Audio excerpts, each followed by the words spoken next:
Lioka toko fahatelo amby roapolo. Jesosy niatrika voalohany an'i Pilato. Lioka toko fahatelo amby roapolo, andininy voalohany ka hatramin'ny fahafito. Ary ny olona rehetra nitsangana ka nitondra an' Jesosy tany amin'ny Pilato, dia niampangazy ka nanao hoe, "Ilay ity hitanay nampiodina ny firenenay, sady nandrara tsy andohetra ho an'i Kaisara, ka nilaza ny tenany ho Kristy mpanjaka." Ary Pilato nanontany azy hoe, "Ianao va ny mpanjakan'ny Jiosy?" Ary izy namaly azy ka nanao hoe, "Voalazanao." Dia hoy Pilato tamin'ny lohan'ny mpisorona sy ny vahoaka, "Tsy hitako izay eloko ity lehilahy ity." Fa vao maika nandetika ireo ka nanao hoe, "Nampiodina ny olona izy, sady nampianatra eran'ny Jodia rehetra, nanomboka hatrany Galili ka hatraty." Raha nandray izany Pilato dia nanontany raha olona avy any Galili Jesosy. Ary rehefa fantany fa avy tamin'ny tany tapahany Herody izy, dia nampanatitra azy tany amin'ny Herody izy, fa tany Jerosalema koa Herody tamin'izany andro izany. Jesosy niatrika an'i Herody. Lioka toko fahatelo amby roapolo, andininy fahavalo ka hatramin'ny faharoa ambin'ny folo. Ary faly dia faly Herody raha nahitany Jesosy, fa efa naniry ela hahita azy izy, satria efa nandreniny aminy ary nanantena hahita famantarana hataony. Ary izy nanontany azy teny maro, fa tsy namaly teny azy akory Jesosy. Ary ny lohan'ny mpisorona sy ny mpanorandalàna nijanona teo dia nitompo teny fantatra hiampanga azy. Ary Herody sy ny miaramilany namingavinga azy ka nanao azy ho fiomehezana, dia nampiakanjo azy akanjo tsara ka namerina azy tany amin'ny Pilato. Ary tonga nisakaiza Herody sy Pilato tamin'izany andro izany, kanefa nifandrafy izy ireo lahy talohan'izany. Jesosy niatrika fanondronan'i Pilato. Jesosy sa Barabasy? Lioka toko fahatelo amby roapolo, andininy fahatelo ambin'ny folo ka hatramin'ny fahadimy amby roapolo. Ary rehefa nasain'i Pilato novoriana ny lohan'ny mpisorona sy ny mpanapaka ary ny vahoaka, dia hoy izy taminy, "Entinareo aty amiko ity lehilahy ity, toy nampiodina ny vahoaka, ary indro efa nanadina azy teo anatrehanareo aho, nefa tsy hitako izay eloko ity lehilahy ity amin'izay hampanganareo azy. Tsia, na dia Herody koa aza, fa namerina azy ho aty amintsika izy. Ary indro tsy nisy zavatra nataony izay tokony hahafaty azy. Koa ho faiziko izy dia alefako." Fa izy rehetra niantso mafy ndray miredina nanao hoe, "Vonoa io, ka Barabasy no alefasy ho anay." Nefa natao tao an-tranomaizina io Barabasy io noho ny fikomiana tao an-tanàna sy ny vonoan'olona. Ary satria tiany Pilato halefa Jesosy, dia niteny indray izy. Fa ny olona niantso kosa ka nanao hoe, "Omboy amin'ny hazo fijaliana izy." Fa hoy izy tamin'ny faniteliny, "Ka inona ary no ratsy nataony? Tsy hitako izay eliny tokony hahafaty azy. Ko ho faiziko izy dia alefako." Fa niantso tamin'ny feo mafy ny olona ka nangataka ny mboana an' Jesosy amin'ny hazo fijaliana. Ary nahery ny feon'ny olona. Ary Pilato dia nandidy hanao izay nangatahiny. Ary dia nalefa n'ilay natao tao an-tranomaizina noho ny fikomiana sy ny vonoan'olona, satria io no nangatahiny. Fa Jesosy kosa natolo ny hataony araka ny sitrapony. Nankany Golgota. Lioka toko fahatelo amby roapolo, andininy fahenina amby roapolo ka hatramin'ny faharoa amby telopolo. Ary raha nitondra an' Jesosy izy, dia nitana lehilahy kireniana anankiray atao hoe Simona, izay vao avy tany an-tsaha, ka nampitondra iny ny hazo fijaliana hanaraka an' Jesosy. Ary nisy vahoaka betsaka nanaraka azy, ary vehivavy maro izay nitehatratra sady nitomany azy.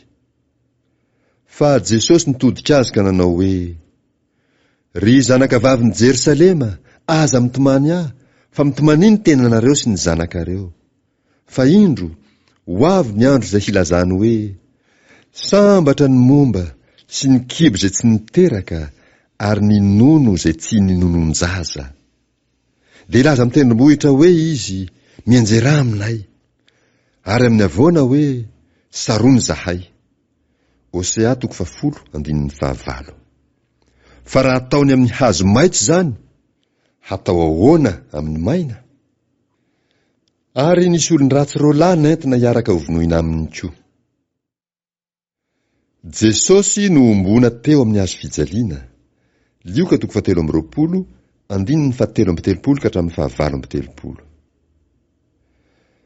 Ary rehefa tonga teo amin'ny tany atao hoe Ikarandoa izy, dia teo no namonoany an' Jesosy sy ireo olon-dratsy ireo, ny anankiray teo ankavanany ary ny anankiray teo ankaviany. Ary hoy Jesosy, raiko mamelany ny heliny fa tsy fantany izay ataony. Dia nanaovany loka no fizarany fitafiany. Ary ny olona nijanona teo ka nijery. Ary ny olona kosa mba nandatsaka nanao hoe, namonjy ny sasany izy. Aoka vonjeny koa ny tenany, raha izy no Kristin'Andriamanitra, dia ilay nofidiana. Ary ny miaramila koa ny ome azy, dia nankeo ka nanome azy vinaingitra, sady nanao hoe, raha ianao ny mpanjakan'ny Jiosy, vonjeo ny tenanao. Ary nisy soratra teo amboniny nanao hoe, ity no mpanjakan'ny Jiosy.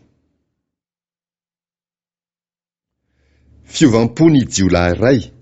Lioka 7:20, 7:17 ka hatramin'ny 7:20.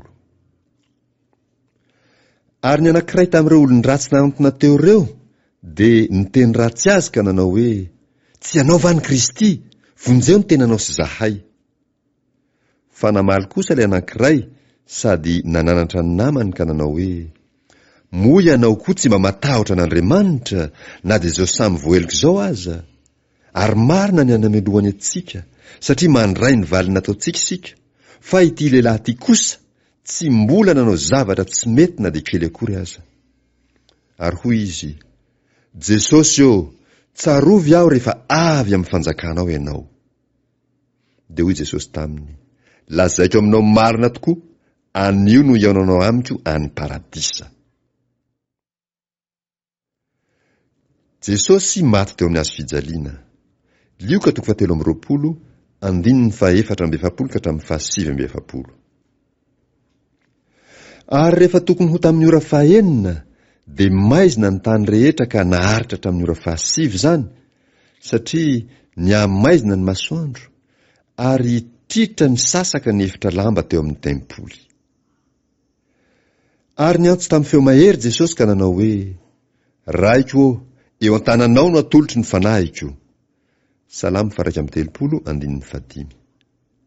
Ary rehefa niteny zany izy, dia afaka ny ainy. Ary ny kapiteny, raha nahita izay zavatra tonga teo, dia nankalaza an'Andriamanitra ka nanao hoe, lazaiko tokoa fa marina io lehilahy io. Ary ny vahoaka rehetra izay vory teo mba hijery zany, raha nahita ny zavatra tonga teo, dia niverina ny te-hatratra. Fa ny olom-pantany rehetra sy ny vehivavy izay nanaraka azy avy tany Galilia, dia nijanona teny lavidavitra eny nijery zany zavatra izany. Jesosy nalevina tao anaty fasana vaovao. Lioka 7:20, 15 ka hatramin'ny 9:15. Ary indro nisy lehilahy atao hoe Josefa, izay isan'ny Sinedriona, dia lehilahy tsara fanahy sady marina. Zany lehilahy zany tsy nanaiky ny hevitra sy ny nataony sasany. Avy tany Arimatia, tanànan'ny Jiosy izy, sady niandry ny fanjakan'Andriamanitra. Zany lehilahy zany dia nankao amin'ny Pilato ka nangataka ny fatin'i Jesosy. Dia nampidiny ny faty ka nofonosiny hariry madinika, dia naleviny tao amin'ny fasana nolavahana tamin'ny vatolampy, izay tsy mbola nandevenan'olona. Ary andro fiomanana zany andro zany, ka efa antomotra ny sabata. Ary ny vehivavy izay nomba azy avy tany Galilia, dia nanaraka teo aoriana ka nahita ny fasana sy izay fampandrininy faty. Ary niveriny ireo ka namboatra zava-manitra sy menaka manitra. Ary tamin'ny sabata dia nitsahatra ihany izy araka ny lalàna.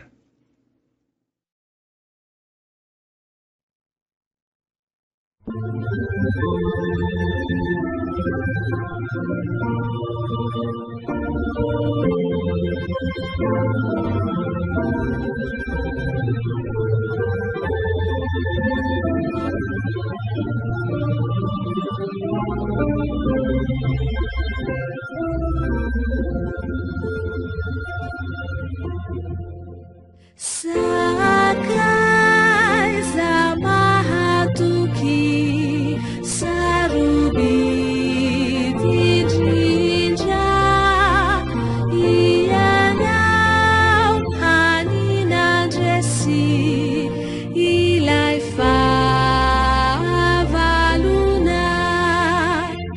omenwa minyerinau lifu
Ramizéria não zahai teatau firman kafi ilai fiti avanau fiailana sinisizani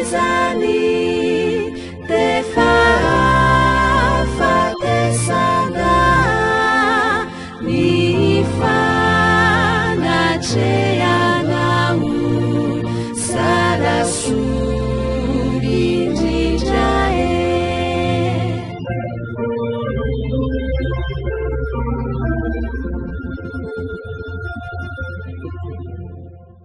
Tsesusyo harenanai haniha sambaranai injufa